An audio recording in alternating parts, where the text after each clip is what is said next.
This channel does not promote any violent, harmful, or illegal activities. All content provided by this channel is meant for an educational purpose only. শিক্ষা প্রতিষ্ঠানে উৎসবের মতো পূজা হয়। এই পূজার সঙ্গে বিদ্যার দেবী, জ্ঞান দায়িনী দেবী, শ্বেত শুক্র দেবী, শ্রী পঞ্চমীতে গোটা ভারতবর্ষ বিশেষ করে বাংলায় সবাই আগ্রহের সঙ্গে অপেক্ষা করে থাকেন।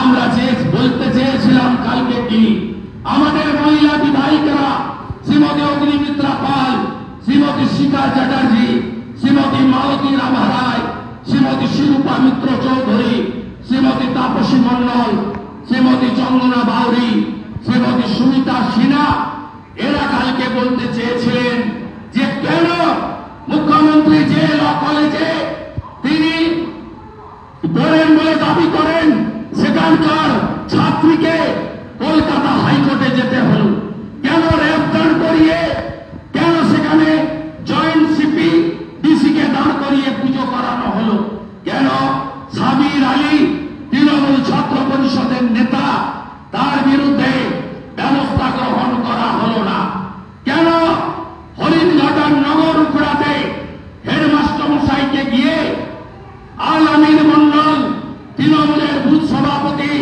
তিনি গিয়ে সরস্বতী পুজো এখানে করা যাবে না হুমকি দেওয়ার পরে কেন তার বিরুদ্ধে ব্যবস্থা সরকার নেয়নি, পুলিশ নেয়নি, এমনকি তৃণমূল কংগ্রেস নেয়নি।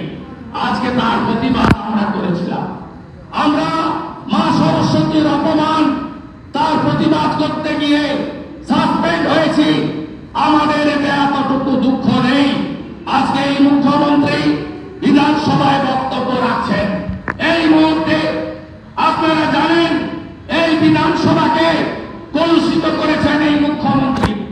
এই মুখ্যমন্ত্রী নভেম্বর মাস 2006 বিধানসভার মেম্বার না হয়েও তিনি এখানে ঢুকে সব আসবাবপত্র ভেঙেছেন। এই মুখ্যমন্ত্রী